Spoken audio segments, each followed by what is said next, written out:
2024 के लोकसभा चुनाव से पहले जहां एक तरफ विपक्ष पस्त नजर आ रहा है, वहीं बीजेपी की तरफ से बड़े बड़े दावे किए जा रहे हैं। कांग्रेस पार्टी की अगर बात करें तो कांग्रेस रायबरेली से भी पीछे हटती दिखाई दे रही है। दूसरी तरफ अखिलेश यादव का पीडीए है, तो पीडीए के अंदर ही कलेश शुरू हो गया है। और दूसरी तरफ बीजेपी जो है वो जाति, धर्म और विकास को लेकर अपना समीकरण तैयार करने में जुटी हुई है। हम इस वक्त प्रयागराज में मौजूद हैं, हमारे साथ प्रयागराज के कुछ आम लोग हैं, उनसे बात करेंगे कि वो क्या समझते हैं।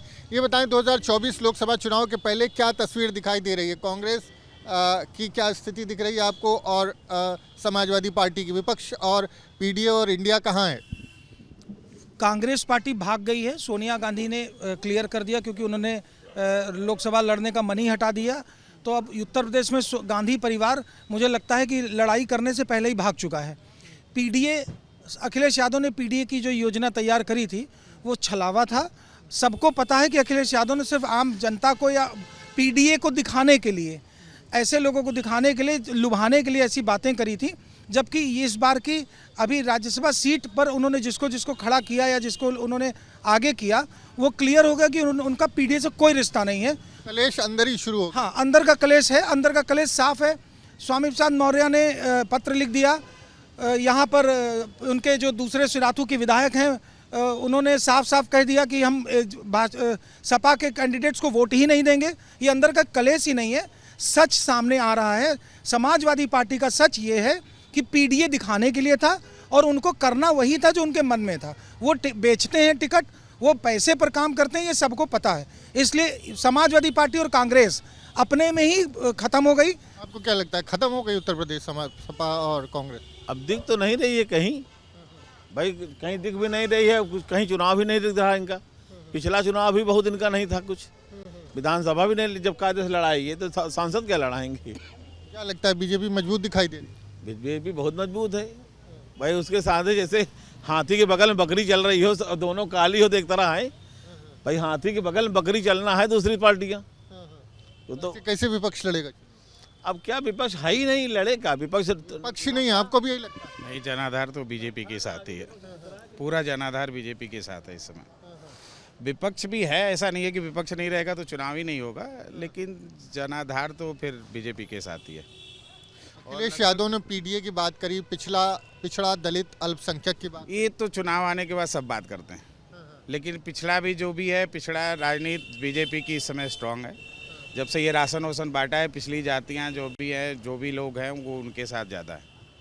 बसपा का वोट बैंक पूरा जाके जो है बीजेपी पे ही कन्वर्ट हुआ है। तो इस समय पूरा जनाधार जो है वो बीजेपी के साथ है। आपको क्या लगता है? देखिए सर, जो विपक्ष और पक्ष विपक्ष का जो आधार क्षेत्र है, हम उसको इस तरह से तौल सकते हैं कि जो जितनी भी पार्टियां, चाहे बहुजन समाजवादी पार्टी हो, चाहे मायावती की सरकार से जुड़ी हुई जितनी भी पार्टियां हैं, वो अपना अपना काम तो कर रही हैं। पर वो जैसे बीजेपी है इस समय अच्छा काम तो कर रही है, पर इस समय कांग्रेस भी जनरथ की यात्रा निकाल के शोभित कर रहे हैं कि हमें प्रधानमंत्री बनाइए, हमें मुख्यमंत्री मतलब प्रधानमंत्री बनाइए, उस पदवी के लिए लड़ रहे हैं। पर अगर आपने काम को अगर सीरियसली देखा जाए तो काम आपने कितना किया है ज़मीनी तौर पर, ज़मीनी हकीकत पर, वो मायने करता है। हम किसको वोट देते हैं और किस जन विपक्ष में आकर हम वोट देते हैं, ये मेन मायने करता है। अभी जिस आधार पे काम किया गया है तो उस हिसाब से बीजेपी और कांग्रेस का पल्ला दोनों आपस में भारी है। पर जो देखिए, अब बहुमत की जन बहुमत की सरकार होती है, तो जो भी है तो वो आपके, हम किसी भी पार्टी के आपको तस्वीर स्पष्ट नहीं दिखाई दे रही। आप लोग बताइए कि एक तरफ कांग्रेस पार्टी है, कांग्रेस पार्टी चुनाव लोकसभा 2024 की बात करें तो रायबरेली से भी पीछे हटती दिखाई दे रही है कांग्रेस उत्तर प्रदेश में। दूसरी तरफ समाजवादी पार्टी है, अखिलेश यादव हैं जिन्होंने पीडीए बनाया है, तो पीडीए में आपस में रार शुरू हो गई है। आपको क्या लगता है, क्या तस्वीर दिखाई दे रही है 2024 के लोकसभा चुनाव की? सर जाहिर सी बात, अभी तो कुछ स्पष्ट एकदम नहीं कह सकते हैं। फिर भी कांग्रेस का तो थोड़ा हल्का ही लग रहा है मुझे, डामाडोल ही स्थिति दिख रही है। क्योंकि अभी जो ये राम मंदिर ये सब चल रहा है, तो बीजेपी का तो आप जाहिर सी बात है कि ऊपर और जा रहा है। राहुल गांधी पदयात्रा कर रहे हैं, यहाँ भी आ रहे हैं। सर वो तो करेंगे ही, उन्हें कुछ तो करना ही पड़ेगा, नहीं तो एकदम पीछे कहीं बैठ तो नहीं सकते कोने में जाकर के, कुछ तो दिखाना भी होता है जनता को भी। तो बट उनका अभी कुछ मुझे समझ में नहीं आ रहा मेरे हिसाब से। जो भी है जीतेगी बीजेपी ही। बीजेपी जीतेगी। देखिए हाँ, क्योंकि हम लोग भी अगर देखें, अगर एक हम लोग जैसे लेडीज़ हैं, लेडीज़ के अगर पॉइंट ऑफ व्यू से देखते हैं तो हम लोगों के लिए सेफ्टी भी है और सारी चीज़ें हैं। अभी हम लोग बहुत ही माहौल बहुत चेंज हुआ है उस कहाँ माहौल चेंज? नहीं, हम लोगों के लिए तो हम लोग शाम देर रात तक काम भी कर लेते हैं और सारी चीज़ें हैं। अभी हम लोग अपने में सुरक्षित महसूस करते हैं ये चीज़। आपको भी ऐसे? बिल्कुल सर, बदला है सर। अगर आप लेडी होते तो शायद समझ सकते हैं इस चीज़ को, काफ़ी बेहतर हम लोग जान रहे हैं कि माहौल बहुत बदला है। पहले तो होता था कि लड़कियों को हम लोग अपने बड़े बच्चों को बोलते थे कि नहीं बाहर नहीं निकलो, संभल के निकलो। लड़के भी चलते चलते हाथ लगाते, बट अब ऐसा नहीं है सर। लेकिन ऐसे आप कैसे कह सकते हैं कि विपक्ष है ही नहीं? अच्छा, विपक्ष का कहाँ क्या सीन दिख रहा है? इंडी गठबंधन बना, आपस में फूट पड़ी, जहाँ जहाँ राहुल गांधी गए वहाँ वहाँ सब उनसे अलग हो गए। अगर इतना ही प्रेम होता तो कांग्रेस पार्टी देश की इतनी बड़ी पार्टी मानी जाती रही है, और आज एक छोटे से कमरे में सिमट गए। उनकी इतनी भी इज्जत नहीं रही कि जिस जगह जा रहे थे अपने ही साथियों के यहाँ, वहाँ उनका साथी ही उनका साथ छोड़ के चला गया। और यही हाल उत्तर प्रदेश में अखिलेश यादव के साथ हो रहा है। उन्होंने पीडीए बना तो लिया, पीडीए पर खूब चर्चा कर लिया, पीडीए पे हर जगह नुक्कड़ और गाँवों में जा करके चर्चा कर रहे हैं, लेकिन सिर्फ झूठ बोलने का कार्य हो रहा है। पीडीए में कहीं पर भी अगर पीडीए का उन्होंने कोई भी एक शब्द पर भी काम किया होता तो जया बच्चन को राज्यसभा इस बार वो न भेजते। जया बच्चन बुराई करते हैं, अगर अखिलेश यादव को देखा जाए तो सिर्फ बुराई ही तो करते हैं बीजेपी की या उनके किसी भी नेता की, बाकी वो क्या करते हैं? आपको क्या लगता अभी देखिए, सबसे पहले जो 2024 का चुनाव है तो उसके मद्देनज़र पे जितनी भी बीजेपी पार्टियां हैं इस समय अपने अपने उफान पे होंगी, क्योंकि कोई ना कोई, देखिए अभी राम मंदिर का उद्घाटन हुआ है तो उस पर सब के सब बिजी थे। सबको किसी न किसी तरह पे रोज़गार पर ध्यान नहीं दिया जा रहा है। पहली चीज़ तो ये है, रोज़गार पे किसी भी तरह का ध्यान। अगर विकास की पद्धति पर जाएंगे तो ज़मीनी हकीकत जितना काम होना चाहिए, चाहे रोड कंस्ट्रक्शन से लेके साइड बिल्डिंग बनाने तक में जितने मटेरियल का इस्तेमाल होता है, अगर सब पे काम किया जाए तो ये जो भारत है ना वो अमीर देश कहलाएगा। लेकिन कौन बनाएगा अमीर, बीजेपी या कांग्रेस? अगर वो स्विस बैंक से वो कह दें कि हम ये जितना काला धन है वो लेके चले आए, ये इतना वादा उन्होंने किया था कि स्विस बैंक से वो लेके चले आए, जितने लोगों ने अभी काला धन इकट्ठा कर रखा है उन पर जितनी लिस्ट है वो सब तैयार हो जाए तो कोई दिक्कत वाली बात नहीं, तो पता चल जाएगा कि किसने काला धन। उस बैंक के पैसे से ही भारत अमीर होगा? क्यों नहीं, क्योंकि वो तो स्विस बैंक तो रखा है उसी में पड़ा हुआ है। क्योंकि जितने लोग अभी इस समय अमीर हैं, जितने भी, चाहे अंबानी चाहे कोई, किसी ने तो रखा हुआ पैसा। तो स्विस बैंक से पैसा नहीं आया, कह रहे हैं विकास कैसे होगा? सबको पता है कि डेवलपमेंट पर इस समय भारत के पास अच्छा खासा धन भी है और हर जगह चारों तरफ चौमुखी विकास हो रहा है।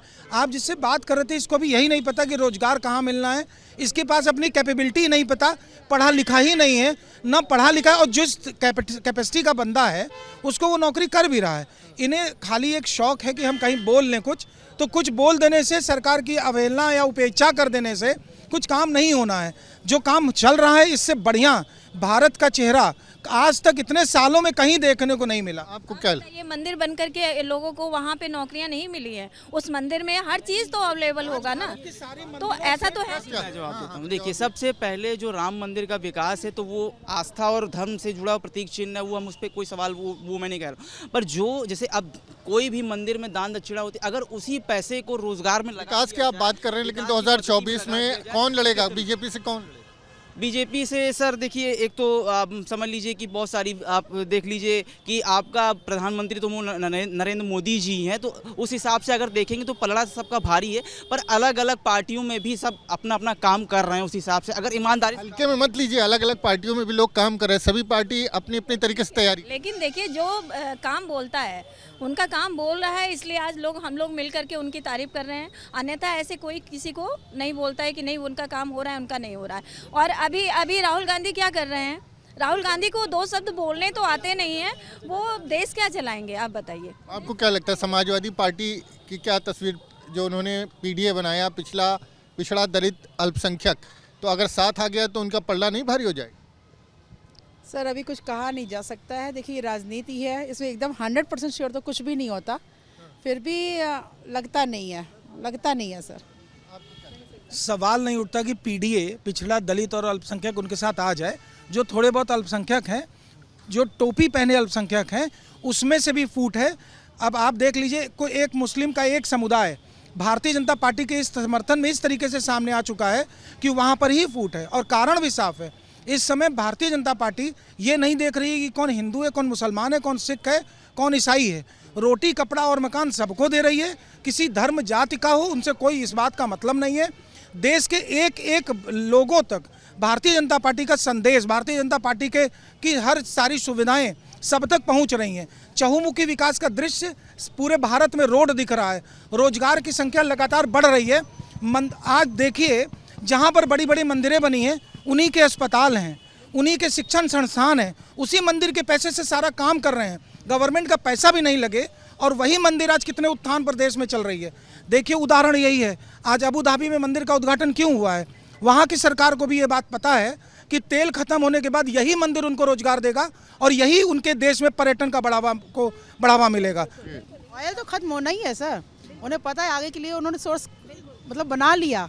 आप सोचिए, दूर की सोच रहे हैं। बिल्कुल एकदम दूर की अब मैं कहता हूँ, देखिए सुनिए, राम मंदिर जो बना है हमारी हिंदू आस्था धर्म का प्रतीक चिन्ह है, जो कि दान लेकर पैसा, जितने भी बॉलीवुड एक्टर थे, जितने भी सेलिब्रिटी जो उन लोगों ने पैसा देकर उनको दिया है, तब ये जाके बना हुआ है, तब ये राम मंदिर का एक भव्य निर्माण हुआ है। पर इस पर राजनीति नहीं होनी चाहिए, वो हमारे धर्म और आस्था का प्रतीक चिन्ह कहलाता है। पर अगर बीजेपी को आना है तो वो उस हिसाब से इस युद्ध में कांग्रेस प्लस बीजेपी पर अन्य बीजेपी पार्टियाँ होती, मतलब अन्य पार्टी सपोर्टिंग में आती हैं। तो जो आपने जितना काम किया है उस पैमाने पर, उस हिसाब से उनके आधार पर तौला जाएगा कि क्या काम करेंगे। काम के आधार पर ही मूल्यांकन होगा। तो ये तो सच है, काम के आधार पर मूल्यांकन हो भी रहा है, काम ही बोल रहा है भारतीय जनता पार्टी का, इसीलिए मूल्यांकन हो रहा है और जनता बार बार भारतीय जनता पार्टी को वोट दे रही है। आपको क्या लगता है कि किस आधार पर वोट करने जा रहे हैं लोग? सर काम बोलता है, हमें तो है कि लेडी है, तो हमें लगता है हमें जो आगे जिससे हम ग्रो हो रही है लेके जाएगा, हम उसका साथ देंगे। बिल्कुल, जो अगर लेडी को आगे बढ़ा रहे हैं हम लोग तो उनका साथ देंगे। कांग्रेस और सपा नहीं बढ़ाती? नहीं, हमें नहीं लगता। हम लोग तो सपा के गवर्नमेंट में हम लोगों ने देखा है क्या क्या होता था, क्या नहीं होता था।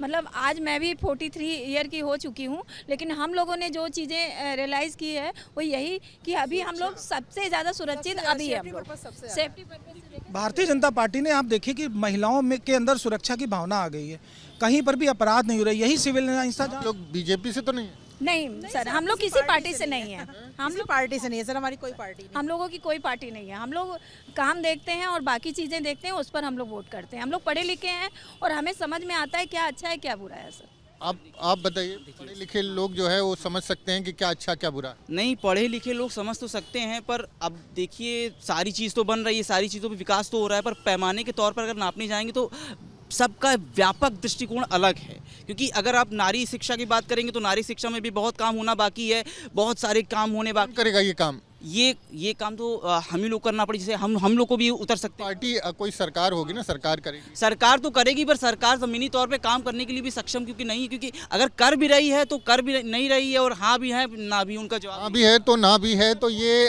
प्रयागराज के लोग थे, और जिस तरह से जो राजनीति है, कहा जाता है कि politics is all about perception. तो जिस तरह का परसेप्शन फिलहाल बना है एक लोकसभा चुनाव से पहले, उसमें कहीं ना कहीं जो जिस तरह से विपक्ष का बिखराव हो रहा है, जिस तरह से पीडीए में क्लेश पड़ रहा है और जिस तरह से कांग्रेस बैकफुट पर जाती हुई दिखाई दे रही है, निश्चित तौर पर बीजेपी का पलड़ा फिलहाल भारी दिखाई दे रहा है। प्रयागराज से वीडियो जर्नलिस्ट विजेंद्र के साथ मानवेंद्र प्रताप सिंह, न्यूज़ स्टेट, उत्तर प्रदेश।